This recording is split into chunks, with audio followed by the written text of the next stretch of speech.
বিশ্বের সবথেকে মর্যাদাপূর্ণ পুরস্কার শান্তিতে নোবেল ঘিরে থাকা জল্পনা কল্পনার অবসান ঘটল আজ। অনেকেই যেখানে চাতক পাখির মতো তাকিয়েছিলেন, এমনকি যুক্তরাষ্ট্রের সাবেক প্রেসিডেন্ট ডোনাল্ড ট্রাম্পও 2025 সালের পুরস্কারের জন্য সম্ভাব্য সব চেষ্টাই করে যাচ্ছিলেন, সেখানে বাজিমাত করলেন ভেনেজুয়েলার বিরোধী দলীয় নেত্রী মারিয়া করিনা মাচাদো। এক নীরব কিন্তু শক্তিশালী সংগ্রামের স্বীকৃতি হিসেবে 2024 সালের শান্তিতে নোবেল পুরস্কার জিতে নিলেন তিনি।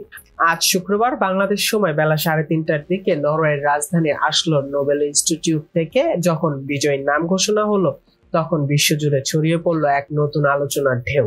58 বছর বয়সী এই নেত্রী শুধু একজন রাজনীতিকই নন, তিনি একজন দূরদর্শী ইন্ডাস্ট্রিয়াল প্রকৌশলীও। ভেনেজুয়েলার রাজনৈতিক অঙ্গনে তার উপস্থিতি বরাবরই ছিল প্রভাবশালী। 2024 সালের জুলাই অনুষ্ঠিত প্রেসিডেন্ট নির্বাচনে নিকোলাস মাদুরোর বিরুদ্ধে প্রতিদ্বন্দ্বিতা করার তীব্র ইচ্ছা থাকলেও আদালতের নিষেধাজ্ঞার কারণে তিনি নির্বাচনে অংশ নিতে পারেননি। তবে এই বাধা তার সংগ্রামকে থামিয়ে দিতে পারেনি, বরং তাকে এনে দিল আন্তর্জাতিক স্বীকৃতি। নোবেল কমিটির ওয়েবসাইটে স্পষ্ট ভাষায় উল্লেখ করা হয়েছে, ভেনেজুয়েলার জনগণের গণতান্ত্রিক অধিকার আদায়, নিরলস এবং ন্যায্য ও শান্তিপূর্ণভাবে স্বৈরশাসনের উৎখাত করে গণতান্ত্রিক শাসন প্রতিষ্ঠার লক্ষ্যে সংগ্রামের জন্য মাচাদোকে এই পুরস্কার দেওয়া হয়েছে। এটি কেবল একটি পুরস্কার নয়, এটি ভেনেজুয়েলার গণতন্ত্রকামী মানুষের প্রতি এক বিশাল সমর্থন এবং স্বৈরাচারের বিরুদ্ধে রুখে দাঁড়ানোর এক সাহসী বার্তার প্রতিফলন।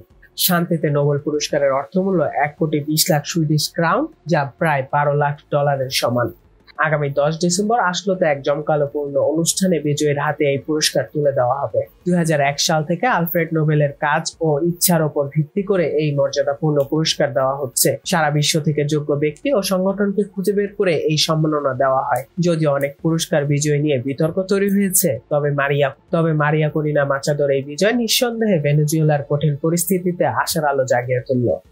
আন্তর্জাতিক ডেস্ক, চেষ্টা টিভি।